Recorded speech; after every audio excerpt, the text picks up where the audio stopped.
Imagine building the company you dreamed of, watching it become one of the most exciting technology companies in the world, and then, one day, being pushed out of it.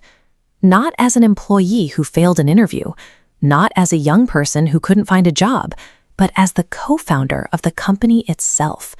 That is what happened to Steve Jobs.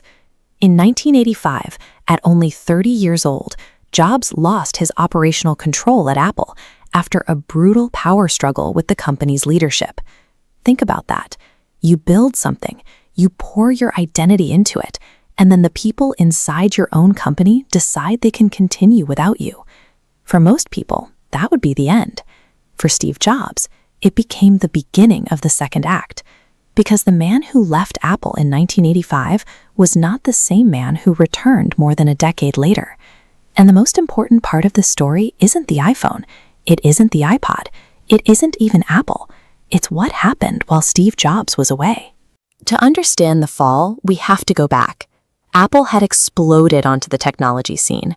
Jobs was young, intense, ambitious, and obsessed with creating products that people would love. But there was a problem. Vision alone wasn't enough. As Apple grew, the company needed structure, management, and someone who could operate a large corporation. Jobs had personally recruited John Sculley, a former Pepsi executive, to become Apple's CEO, but their relationship eventually deteriorated. The company was struggling with internal disagreements, product problems, and a growing conflict over how Apple should be run. Jobs wanted to push his vision aggressively. Others wanted more control and stability. Eventually, the conflict became a power struggle, and Jobs lost. At just 30 years old, the person who had helped create Apple was pushed out of the company he had helped build. Imagine walking through that office for the last time. The same building, the same people, the same company. But now, you don't belong there anymore. Now here's the question. What would you do? Would you disappear? Would you find another comfortable job? Would you spend the rest of your life telling everyone how unfairly you were treated? Or would you build something new? Steve Jobs chose the fourth option. He didn't simply sit around waiting for Apple to call. He founded a new company called NeXT, and this is where the story gets interesting, because NeXT wasn't an instant success. In fact, it struggled badly. The machines were technologically ambitious, beautifully designed, and expensive. The market didn't respond the way Jobs wanted. The company faced enormous challenges. And yet, something incredibly important was happening. Steve Jobs was learning. The young Steve Jobs who had been pushed out of Apple had been brilliant, but he could also be impatient, difficult, and intensely controlling. His years away from Apple forced him to confront failure from a completely different position. He wasn't the famous Apple founder anymore. He was simply a man trying to build something again.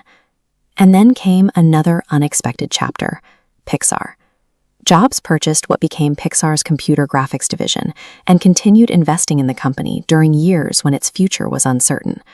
Then came Toy Story, and suddenly, the company that many people could have dismissed as another risky investment became a revolutionary force in animation. But Pixar wasn't just making movies, it was teaching Jobs something: how to build teams, how to work with creative people, how to combine technology with storytelling, how to focus on quality. And perhaps most importantly, how to think beyond his own ego. Meanwhile, NeXT continued developing technology that would later become incredibly important. And this is the twist that makes the entire story almost unbelievable. The company Steve Jobs created after being forced out of Apple would eventually become part of the reason he returned to Apple. Apple acquired NeXT in 1996, and Jobs returned to Apple the following year. The man who had been pushed out was coming back through the door, but he wasn't coming back as the same Steve Jobs. When Jobs returned, Apple was in serious trouble. The company had lost focus, its product lineup had become complicated, and Apple was struggling to compete. Jobs did something that sounds simple but is extremely difficult. He simplified, he focused, he cut distractions. He asked a brutally important question: what are we actually trying to build? Instead of trying to make everything, Apple began focusing on fewer products.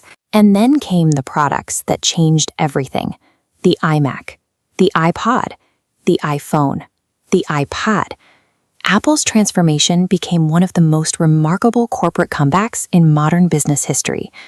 But here's what I want you to understand. The comeback didn't begin when the iPhone appeared. It began years earlier, when Steve Jobs lost everything he thought defined him. And maybe that's the part of this story that matters to you. Maybe you're currently failing. Maybe you didn't get the grade you wanted. Maybe your business failed. Maybe someone rejected your idea. Maybe you're watching other people succeed while you feel stuck. Maybe you're thinking, I'm behind. But what if you're not behind? What if you're simply in the chapter where you're learning? Steve Jobs didn't know in 1985 that his future would include the iPhone. He couldn't see the entire path. He only knew that he had lost something, and he had to decide what to do next. That's the lesson. You don't need to know your entire future. You need to control your next move. If you fail an exam, learn. If a project fails, analyze. If someone rejects you, improve.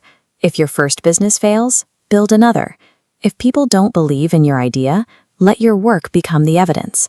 Because failure doesn't automatically make you stronger. What you do after failure does. Steve Jobs was pushed out of Apple, but Apple wasn't the end of Steve Jobs. It was the beginning of another chapter.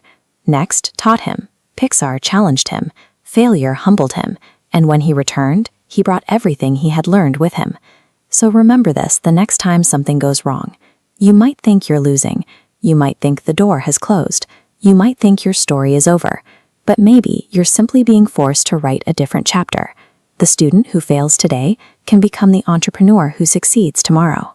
The beginner who struggles today can become the expert everyone asks for advice. The person nobody believes in today can become the person everyone studies tomorrow, but only if you keep moving. So stop asking, why is this happening to me? Start asking, what can I learn from this? Stop waiting for perfect circumstances. Start building with what you have, because your biggest setback might eventually become the foundation of your greatest comeback. This is Student to CEO. You don't need to be extraordinary today. You need to keep becoming better. Student, builder, entrepreneur, CEO. Your story isn't finished.